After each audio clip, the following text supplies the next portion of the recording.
Hello and welcome to Stuart Saturday Live, Season 2, Episode 7. Our special guest today will be Steven Veerapen. I'm your hostess, Andrea Zuvich, the 17th century lady. I think we have quite a few new viewers or listeners today, probably stemming from our successful Stuart History Festival, which took place earlier this month over the weekend of July 5th and 6th. We had a great turnout of enthusiastic Stuart history lovers and loads of people tuning in online. So it was a truly memorable event that took place at the Old Palace in Worcester.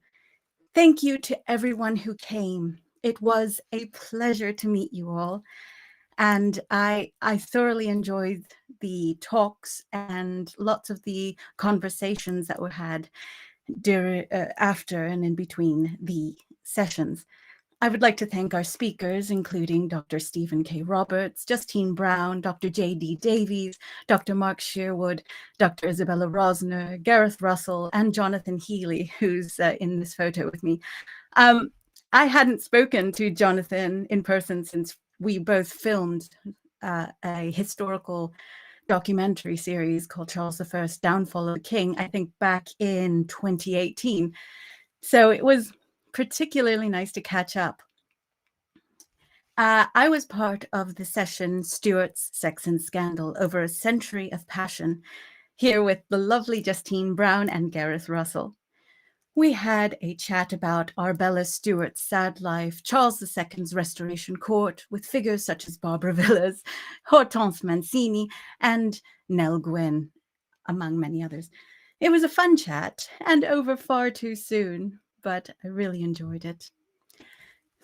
And here on your screen, we have a photo of our little trio of co-founders, Dr. Erica Canella on the left, and in the middle, we have Mark Turnbull and me on the right. It's funny, we were jokingly warned time and again that we'd probably fall out by the end of the festival, but that couldn't have been further from the truth. I can't tell you how fond I am of these two. They're both excellent historians and really good people.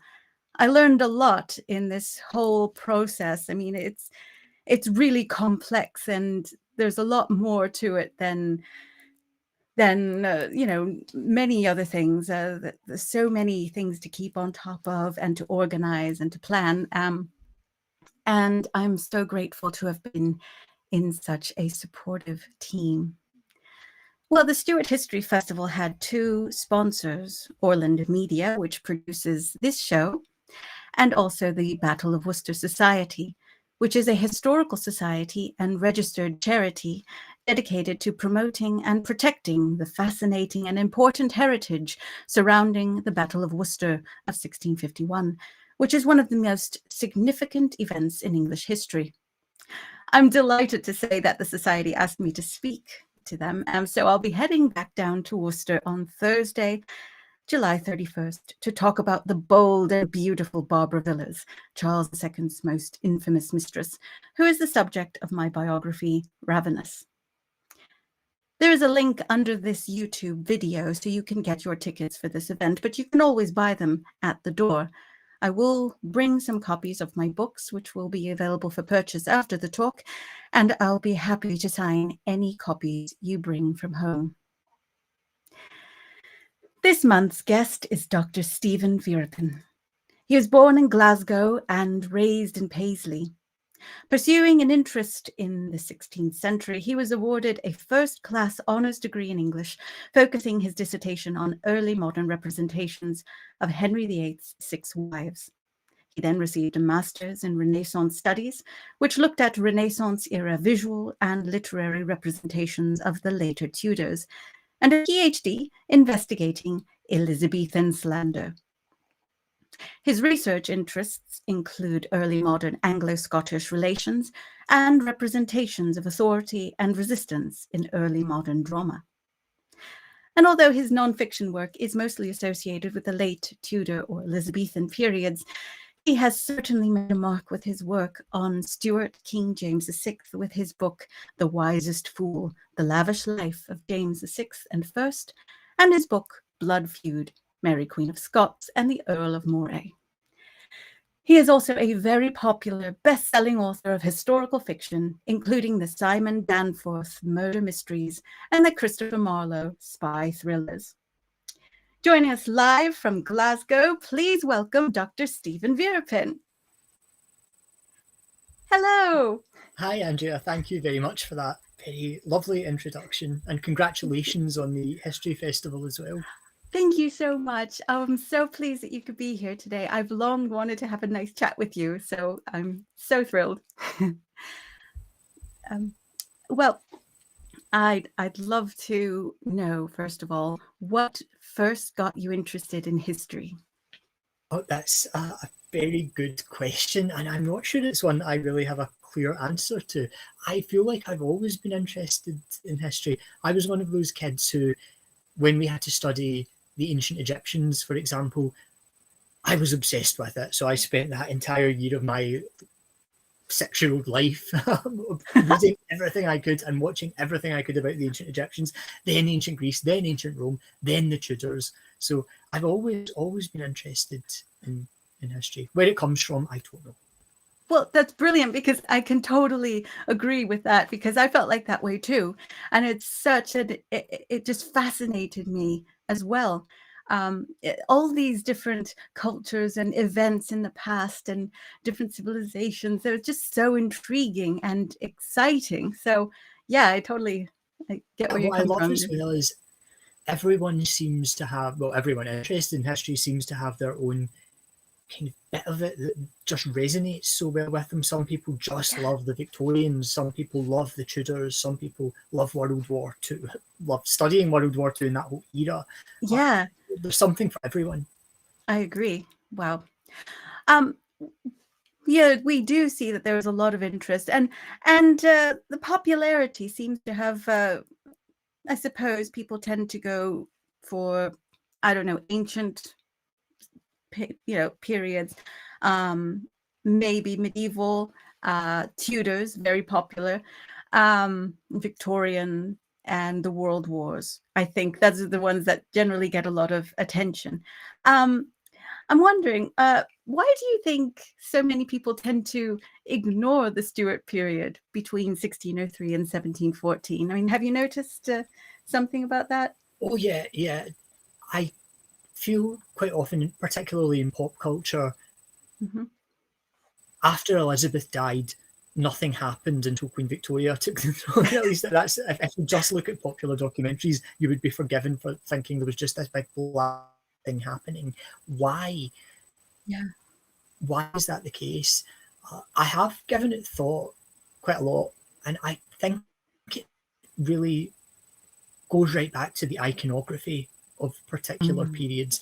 If you ask someone to envisage a Victorian, I mean, they can picture Queen Victoria, they can picture the silhouette of Queen Victoria. Henry VIII, I mean, you can visualize the Holbein portrait of Henry VIII, even if you know nothing about his life. Elizabeth I, you've got the kind of iconographic imagery, some of it behind me, actually.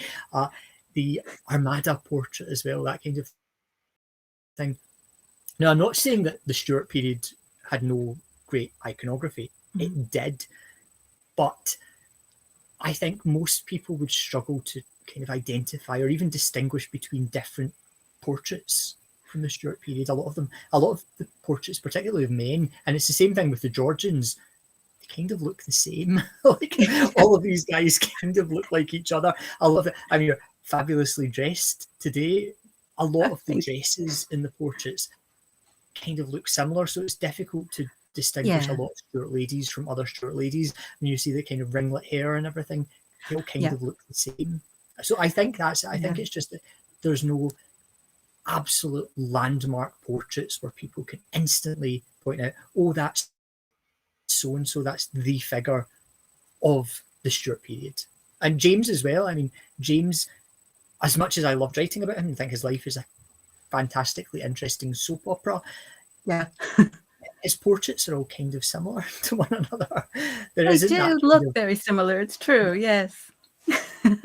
So I think it's iconography. The very first thing is what you see, literally what you see, and with that whole era, what you see is kind of harder to distinguish than the period before and the period after. Yeah, I think you're onto something there, definitely. The Elizabethan period with that amazing portraiture was very, very memorable. But going back to James VI and first, earlier this year I had Gareth Russell on the show to talk about him with the release of his book, Queen James. So I think I'll focus on other aspects of James's life today than those which we previously covered, including his difficult childhood and time under George Buchanan's tutelage, which I think was just ghastly. But first off, I'd love to know what it was about his life that prompted you to research and write about him. Good question. I was in a panel, a conversation thing with Gareth just a couple of weeks ago, and it was fantastic. It was brilliant, right. brilliant book as well. What drew me to James? I think initially it was that everything I read about him was very different. I mean, in terms of secondary sources, all the biographies, everything, it was all very different from the James that I met in the primary sources. So a lot of the things that were being said in these biographies didn't match the guy that I was seeing. And I thought, yeah, there's something here. This is interesting. Stories that you've probably heard, for example, that he hated going out in public. He hated being seen in public. That's not the James that I was finding, who was constantly out in public, being seen, very lavish, very kind of over the top. Things about his relationship with his wife, which I'm sure we'll speak about. Very often it was written off in the biographies as, oh, they led separate lives, and after the 1590s they fell out and things never went back to.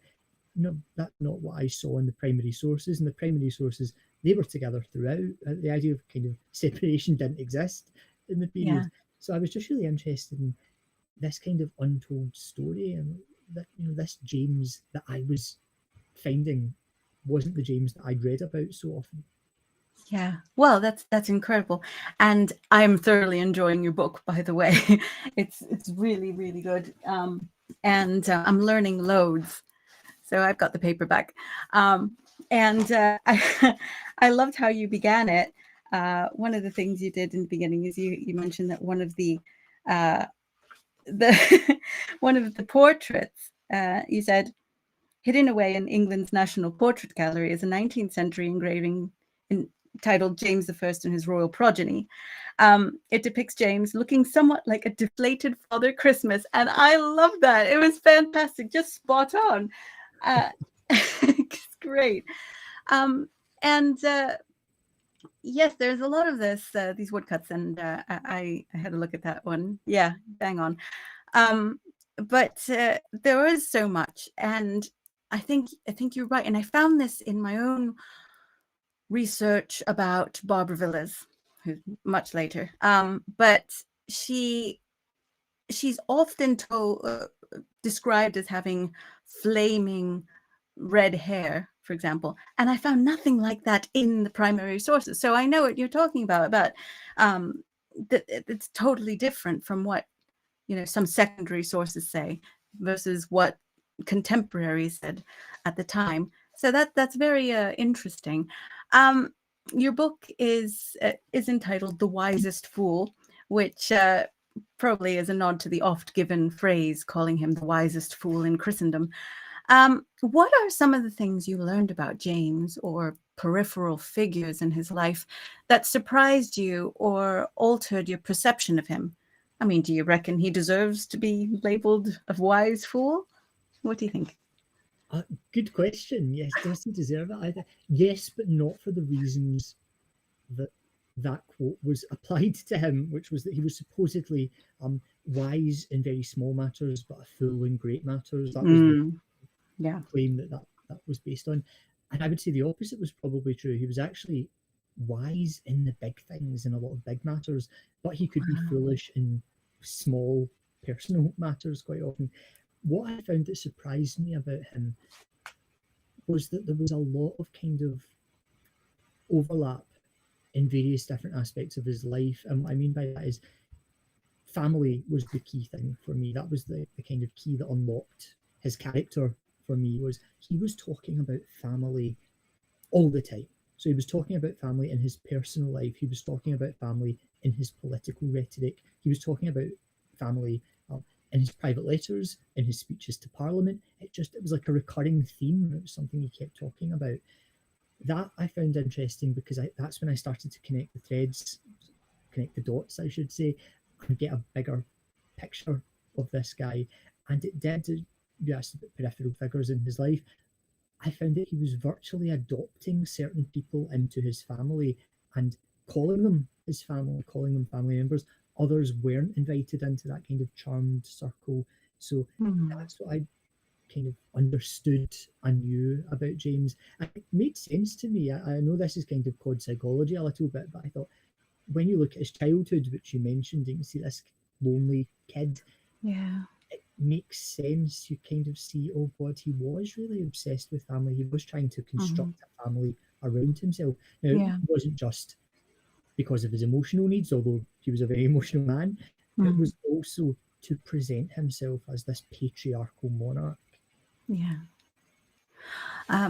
When I think about him, it sort of triggers my maternal instinct, I suppose, and I feel really bad for him, and I want to take care of him as this little orphan. You know, he lost in effect. His father was murdered, and his mother pretty much he had no memory, no recollection of his mother, and the people that he did have around him, many of them had terrible ends, didn't they? And you see this child who's just not given what you ideally would give to a child. So it just I do feel very bad for him. Yeah. I felt the same. Yeah, I approached the book thinking, God, what a horrible man. I had things like the witchcraft trials in my head and all of that sort of stuff. What an odious man. Yeah. I finished with quite a soft spot for him, not approving of the witch trials or anything, but I had a lot more sympathy for him, I think, by the time I finished it. I missed him at the end of it when I finished writing that book. Wow. God, I'm going to miss writing about James. Wow. Interesting. Yeah, you mentioned that there are these ideas that we get from other sources and everything. But there's this popular notion that James, he suffered from rickets and was very unable to walk well as a child. Yet there are letters which state he was good at dancing. And like you stated in your book, it's refreshing to see these other views about a topic. So what do you think about that? Do you think that he sort of had a false idea of things that he stated to his doctor in his later years? Or did he? I think that's possible. I mean, I think it's equally possible that he was a slow learner. Some children are. And he was perhaps affected in his extreme youth by some of the horrible kind of swaddling and things that went on with children. I'm surprised there wasn't more of it. But you're absolutely right. Yeah, we find in his childhood, in his teenage years, James dancing, James jousting, James being a teenage boy and moping around like a teenage boy. And then in his adulthood, in the prime of his life, walking everywhere, walking about to be seen. And it's not then until the end of his life, until the last 10 years or so, that we see references to mobility issues. And I think there has been a slight case with James of Anglocentrism, where we kind of imagine that his life started in 1603 and everything before. I mean, some of the older biographies are notorious for this because they will have maybe one chapter on James's first 36 years. It's like the time in Scotland, chapter 1, and then the real biography begins when he was going south to England. And that's just something that's happened over the last few hundred years, which is now being corrected, I think, quite a bit. Oh, yeah. I mean, you're definitely spending a good amount of time in Scotland, as it should be. And I think that's great. I was surprised to learn as well that Anna of Denmark, his wife, had similar difficulties as a child. And you've published a monograph about her entitled Anna Denmark, queen of two kingdoms. I feel like she's been ignored quite a lot by I don't know, popular culture. We know she dressed spectacularly. I mean, wow, what an ensemble. And she spent a great deal of spent a great deal of money. But there's more to her than all that, isn't there? Yeah, I think Anne of Denmark is one of the most fascinating women of the early 17th century, and this was the late 16th century as well. Partly again because historically she was not just written off, but really vilified. I mean, if you look at some of the Victorian texts about her, they just call her stupid. They just say she was stupid and she was interfering and she meddled in politics where she shouldn't have, and she had silly ideas about raising her children, which she shouldn't have done because she should have understood how Scottish politics worked and everything. Again, that's not the figure that I found. And what I found was a really interesting one. So the conventional narrative that I was always taught and told and read was that James had wanted a very intellectual wife because he was an intellectual man himself, and he found this rather callow young Danish girl, and he was disappointed. He was disappointed because she couldn't hold her own intellectually with him, and so the marriage fell apart. And it's just not true. And it's also kind of silly, I think, because James was an autocrat. It was the late 16th century. He expected to be in charge. He wanted his wife to defer to him. He did not want an intellectual equal to debate religion over the supper table or anything. He wanted a wife to obey him. And I think what's interesting about Anna is not that she was stupid and intellectually unequipped to deal with him. It's more that, no, she actually disagreed with him on quite a lot of really big issues. She wasn't quiet about disagreeing with him. So James, if he was at all disappointed in Anna, and I don't think there's any real evidence that he was, it was probably because she was too independent and too intelligent and too shrewd, and not the kind of shrinking violet that, as a man in the period, he would have expected. So yeah, absolutely fascinating figure. And also interesting, and I think still unexplored or relatively unexplored, is all of the work that they did together and all the kind of shared goals that they had. The religious one, the quest for the English throne, I think they were absolutely working hand in hand throughout the 1590s, because when she married him, she did not just take on a husband and a country, but she took on his aspirations. She took on his, as a matter of honour, his expectations. So if he was going to be King of England, and that was his birthright as he saw it, it became hers as well. That's a fascinating thought. And yes, I definitely think that people have been disparaging of her, and it's a shame because she is a very interesting figure. And I think she was quite shrewd in many respects. But I'm looking forward to reading that one. So I'd love to see your full take on her. But James, he was, as you mentioned, he was intellectual, and there were several important works published during his reign. Of course, there was the King James Bible, which is of huge importance. But among other works, he wrote Demonology, and this was followed by, I think, his anonymously published The True Law of Free Monarchies, and also Basilicon Doron. Maybe we could talk about why these were important. I mean, what kind of impact did they have?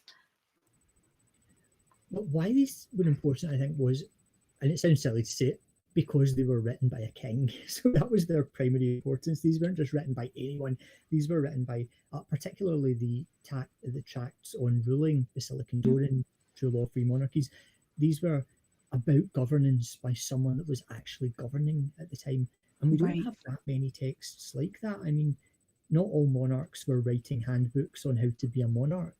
So it's really interesting to see someone that's actually doing the job and has done it for a while, explaining it and giving their thoughts on it. So they're interesting historically for all kinds of reasons. But they also, I think, betrayed James's stance on a lot of issues. And also, again, show us how he wanted to be viewed. He wanted to be viewed as a scholar king. He at one point said, "If I were not a king, I would be a university man." So he had high opinion of his opinions. I can actually see him in such a position, though. You know, he would have loved that sort of intellectually rigorous environment. I think he would have definitely done well in a position like that. But I think the true law of free monarchies was also important in that it was sort of written in a more informal manner than some other works of the time. What would you agree with that? Yes, yeah.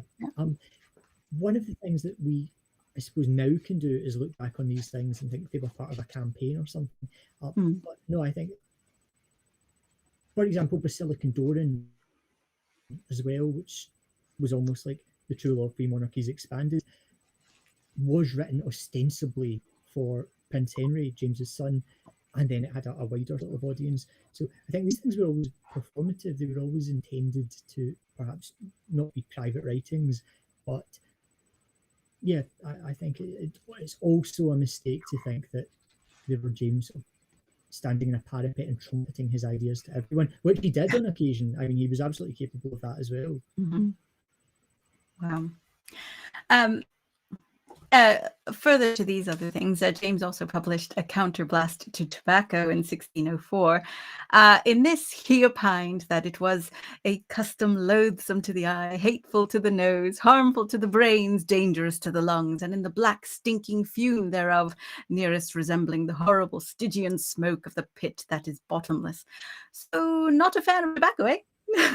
No, an early advocate of abstinence, an anti-smoking advocate he was. Although I have to point out, when he realised taxed, I think he changed his tune slightly and it was all right as long as it was taxed and as long as it was English or British tobacco that was being taxed. He would not quite soften to it, but accept it as a necessary evil, which I think governments still do. Right.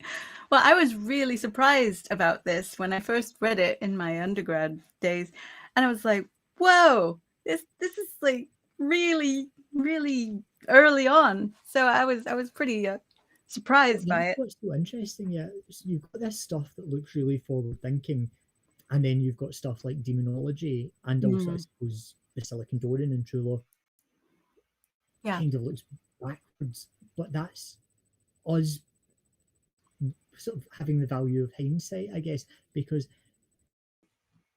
essentially having those kind of views on witchcraft, for example, was forward thinking. It wasn't backward thinking. It was looking forward. It was a problem that academics were identifying all over Europe and thinking about a kind of skeptical and rational approach to it. So yeah, it's easy. We always tend to think of history as a march towards enlightenment and things getting better, but sometimes they were like taking side steps and things. So yeah, there are things that we can connect with and understand, and other things that are completely alien to us.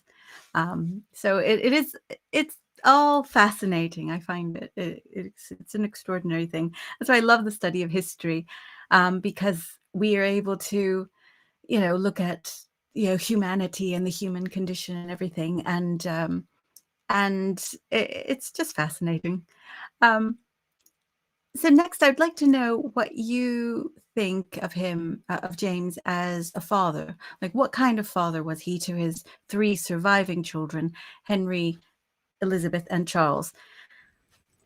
that's a really interesting question. Differed throughout his life in his attitude towards his children. He was always affectionate in his writings about his children, always, that never varied. But he was typical, I think, for royal fathers of the period. He was hands off. They were living separately. They had their own households and everything. Until the end of his life, when only Charles is left in England, and suddenly James has this very extreme kind of sea change when it comes to paternalism, and he's referring to baby Charles, and he's just being really, really affectionate. That wasn't there when he was younger. He wasn't being quite that kind of overly affectionate then. It seemed to Right. be when he got older, he had a change of heart and became almost clingy. Wow, so it's quite interesting. It makes you wonder what prompted these this sort of change. Very interesting. It is often said that James inculcated in his children the belief in the divine right of kings. And these are a few photos that I took when I was at the banqueting house of what remains of Whitehall Palace in London.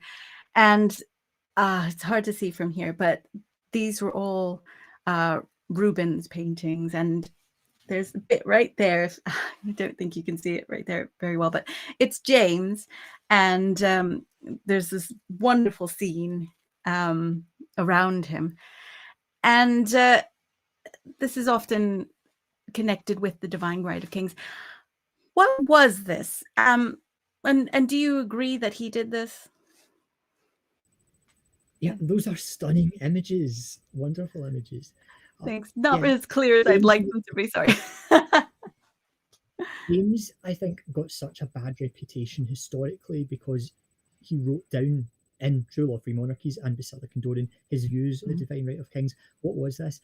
It was the idea that God had anointed and chosen to rule certain people. Those people were kings, or Queen Regnant in Elizabeth I's case, but they were God's lieutenants on earth. And so it was not just treason against the state to try and depose a monarch, it was treason against God. It was an anti-religious thing. I mean, James himself wrote that kings were little gods on earth, and that was his view.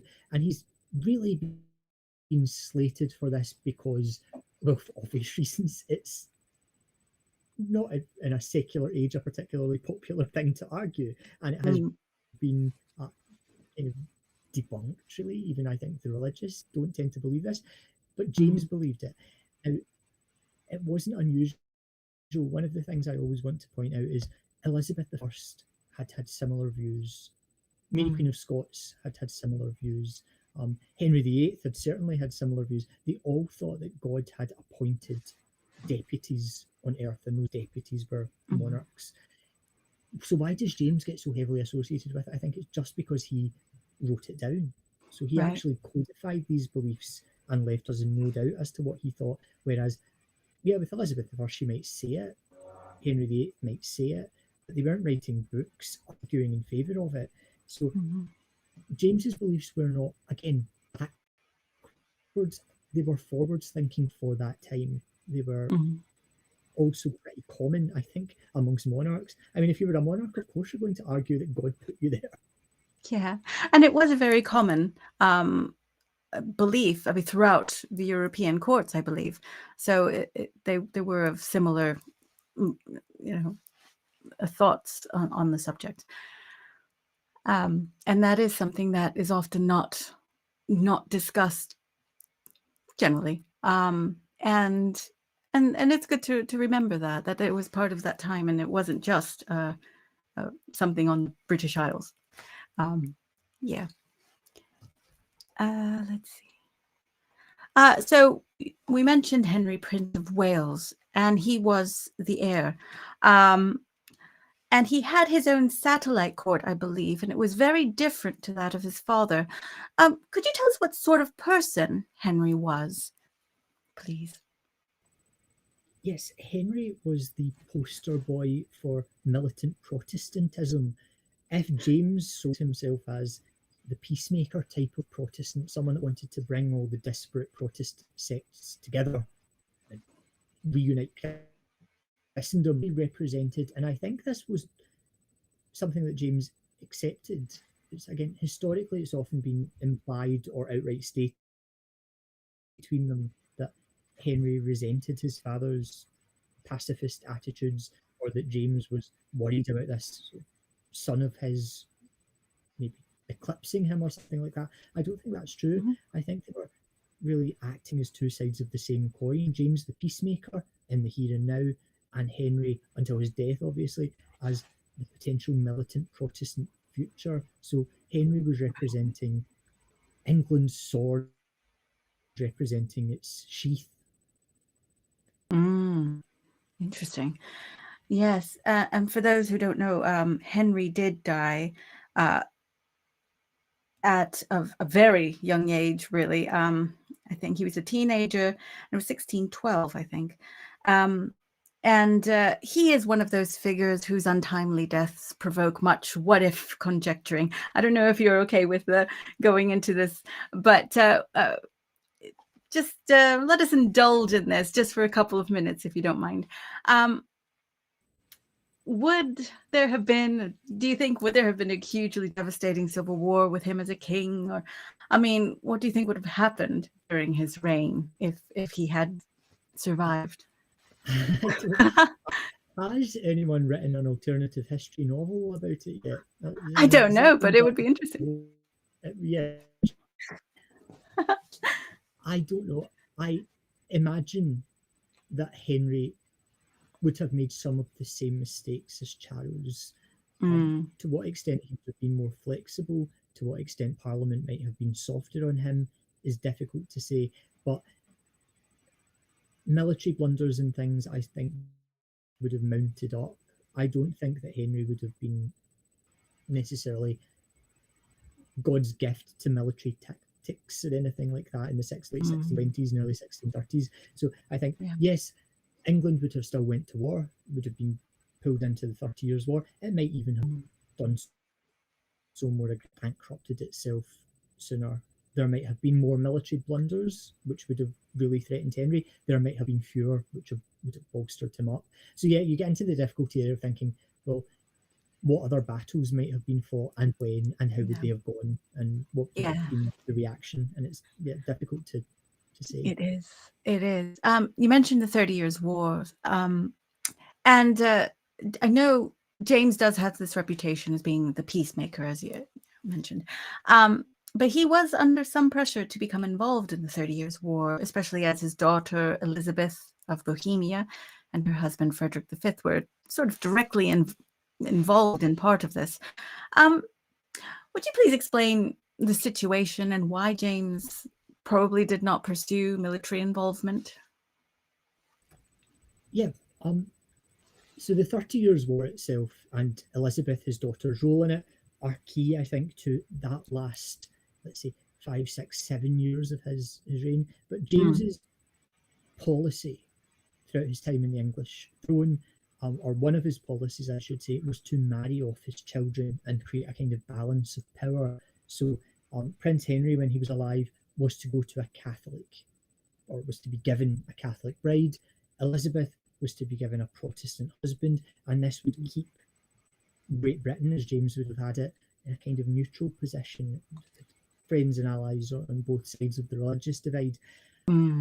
What happened, though, was obviously Henry died young, 1612, as you pointed out. But the marriage with Elizabeth and the Elector Palatine, Frederick Casimir, who was very Protestant, went ahead. So England had this Protestant alliance on the continent. This became kind of a problem, a big problem in Europe, actually, with the 30 Years' War, when Elizabeth and Frederick accepted the crown of Bohemia because the Protestant Bohemian nobility got tired of their Catholic Habsburg overlords and decided to get rid of them and hand the crown to someone else. They offered it to Frederick and Elizabeth. Frederick and Elizabeth accepted it, and of course the Catholic Habsburgs saw this as a casus belli. This is going to slide towards huge European conflagration, a religious war. James was horrified by this, but he was horrified in all kinds of ways. He was horrified that his daughter and her husband would take someone else's crown, but then he was horrified by what the Catholic Habsburgs did in invading Frederick's ancestral land. So James saw this as kind of two wrongs not making a right. He saw, I think, the absolute disaster that this was turning into, and he was right. I mean, this was, I think I'm right in saying this is one of the bloodiest wars in European history. I think so, yeah. First World War, yeah, it just rumbled on 30 years, but dragging in more and more unfortunate people. So, under James was under enormous pressure to come down on Elizabeth and Frederick's side and to really pull England and Great Britain right into the heart of Europe, and not just that, right into the heart of European war on the militant Protestant side. Wow. Well, he probably, it's likely he saved a lot of lives by not getting involved in that. But yes, what a position to be in. And of course, we have the younger son, Charles, who became the heir following his brother's death. And he ruled from 1625 to 1649, when he was shockingly executed. And ironically, he was executed outside the banqueting house, which the ceiling images we saw earlier. And what are your thoughts on Charles I? He's still quite a controversial figure. I mean, there are those who love him, those who absolutely hate him still. Very few in between, I think. Yeah, like Mary Queen of Scots, like his grandmother, I think he divides opinion. His champions will really go to bat for him, and his enemies will write him off entirely. And I, as always, tend to sit on the fence a little bit. And That's good, though. A perfectly nice man himself as a person, but he was a terrible king for that period in history, I think. Given all of the conflicts, given all of the domestic conflicts, so not just European conflicts, but domestic issues and tensions with the English Parliament, obviously, he was the wrong man at the wrong time. I think it's funny because he would have potentially been a good king in a much later era or a much earlier era. Particular time when he came to the throne, he was not the man for the job. Yeah, there's just so much going on, so much change and political change and religious tensions, all turning into a sort of powder keg, and really a difficult position for anyone, I think. But I tend to agree with what you've said. So now we're going to get to a bit of the more fun aspect of this. I would like to know if you could recommend a book to someone who has never read about the Stuart period before, what would it be? About the entire Stuart period? Or... Well, yeah, maybe we could focus on maybe 1603, 1714 area. Oh, no, I was going to cheat, and I was going to say Caroline Bingham's book, which I know is a bit dated, but still readable, on the Stuarts, which is really focusing on the Scottish Stuarts, which I think that works too. Sure, interesting, because it reminds people, I think, that this dynasty didn't just appear out of nowhere in 1603, and something that I think we overlook, but was very much on the minds of people in 1603 and throughout James's reign, that one of the big selling points of the Stuarts was their antiquity. They were one of the oldest royal houses in Europe, and we see playwrights of the time making reference to this. We see John Ford talking about the noble race of Jameses. So part of it was that they were the older house. I mean, the Tudors were kind of parvenus when it came to royal dynasties, and the Stuarts were this ancient royal house, and there was a glamour about that. So I think go back to the earlier Stuarts, go to Caroline Bingham and read about the earlier Stuarts to really understand where these people came from and why, when it came to 1603, James was not just coming south as not just as Henry VII's descendant, it was also the descendant of this ancient royal house. Yeah, and provided a great deal of continuity, and it was really good that he had already had a family, so that was showing that it was going to keep going. So yeah, really good recommendation. Thank you. Do you have a favorite film or television series set in the whole of the Stuart period going back? Oh, I thought about this when I saw this question, and I hate to say that I don't. This is one of the periods that I don't think has a kind of definitive bit of media that just gets it right. I mean, you have a different answer, Andrea, I'm sure, but for me, it's like with the Tudors, I mean, there's so much about the Tudors. You're spoiled for choice. Yeah. But even then, you can pick out landmark things. Like Elizabeth R, for example, you can point out and say, that really just gets Elizabeth I. It's still watchable, however dated and stagey it is. It still just gets that period and that character. I don't think there's been anything comparable with the Stuarts, unless you have a better answer. Not really, but I'll just say you don't have a favorite one yet, because there might be something. Yes, yeah, Yeah, it's still to be made. yeah, there may be something coming in next year or the year after. Well, you don't know. But personally, I like. I think it's from the '60s. I think it's the first Churchills, the miniseries. I think they did a really good job of. I mean, it's more like a play. It's on YouTube, I think. Yeah, It might be on YouTube. yeah. It was. And they get things right, and I think people even look more like the paintings we have of people. There was something about those old 70s, 60s, and 70s Mhm. TV dramas where I don't know what it is, but the casting people seem to find actors that look like they just stepped out of the portraits. They I do, don't know how yeah, they did it. yeah, I agree. And they had, I don't remember her name, but the lady who played Barbara, and she looked amazingly similar. And Charles II, it's like boom, they just came out of the paintings. It's so well done. Well, I tell you one that I haven't seen, but I want to, Yeah, which is By the Sword Divided.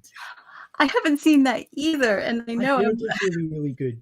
yes. It's Yeah, not I think it's appeared to hard the to phone get. yet. Yeah, I think it might be hard to find. I think that's why I haven't found it.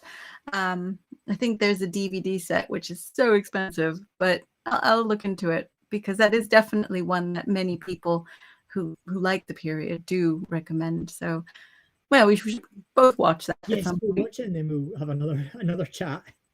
Yeah. On it. Um, Well, you are a historian and an academic, but you're also a prolific author of historical fiction. What would you tell us about what it is about fiction that you enjoy?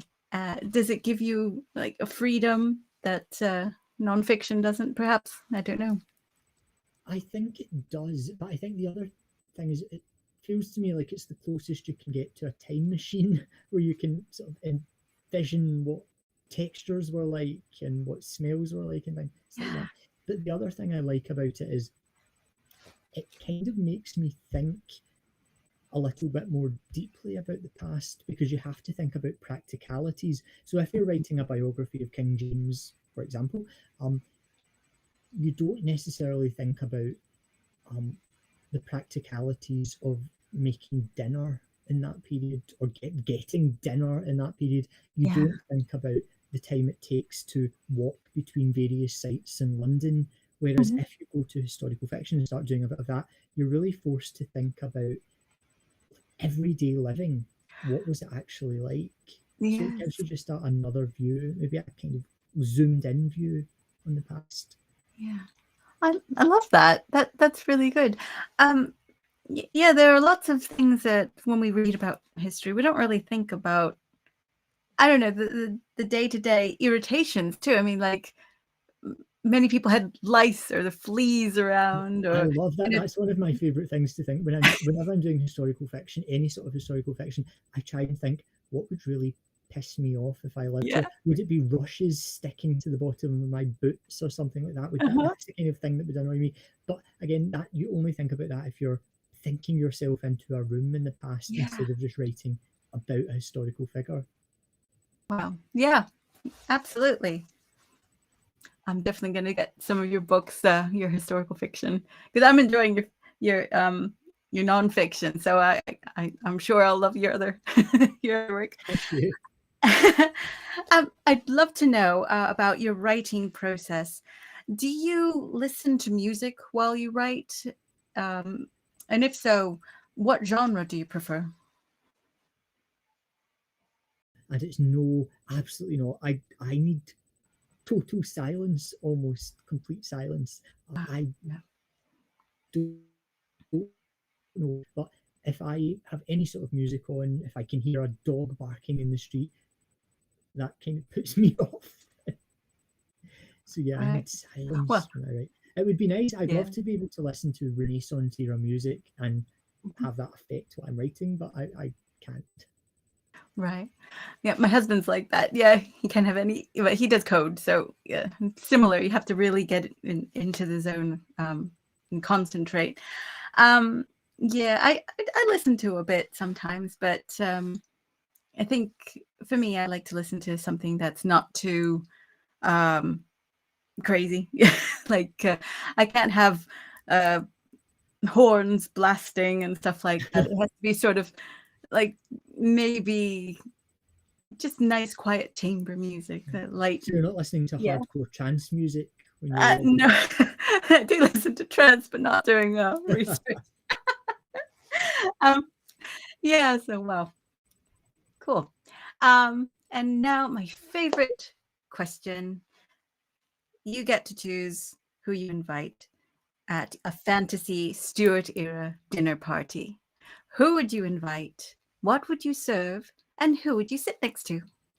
Well, I would have to invite James and Anna and just watch them together because I think it would be really interesting. But earlier than that, or still Stuart, I have Mary Queen of Scots at a dinner party. I think she'd be great company, and I think she would also be just interesting and charismatic and sitting at the head of the table. And it would be nice to have her and her son around the same table. That would be amazing. Yeah. See that. That would be great. I don't know what I'd serve though, because James would have high standards. It was in James's reign that Lord Hay invented the double supper, which I don't know if Gareth mentioned this when you were speaking to him. I don't think so. No. Where one would very conspicuously show off wealth by having a fabulous supper laid out as high as a man could reach, apparently. And you would invite the guests in, and they could see the sideboard laden with all this food. And then, before they could touch any of it, you would have the servants take it away and throw it out, and another even better supper brought in. Oh my goodness! Wow, I didn't know about how rich you are that you can throw away fabulous food and bring in even better food. Oh, that would not be allowed in my house at all. Wow. No, I didn't know about that. Yeah, the super rich showing off, it's always been a thing. Yeah, certainly. Yeah, before we started the call, we were chatting about Stirling, because I have family in Stirling and in Edinburgh, and we were talking about how lovely Stirling is, and of course James has much to do with Stirling, doesn't he? Or didn't he? Yeah, James's schoolroom at Stirling still exists, so that's where he was being beaten remorselessly by George Buchanan, so that he took his lessons well. That's where he spent such a formative part of his life, was in Stirling Castle. But the reason I love it is just I think they've done a fantastic job recreating the royal apartments and just making it look like it would have looked in the 16th century. It's probably my favourite castle to visit in Scotland for getting a sense of the 16th century. It's just brilliant. Yeah, love it. It is amazing. And the view from the top. Oh, it's amazing. So it makes me wonder how under James IV there was the famous story of John Damien, who was the alchemist who built a pair of wings and tried to fly from the ramparts at Stirling Castle. Oh dear, I didn't know that. He survived apparently, but no way, an arm or something. Oh my goodness, what? So high up.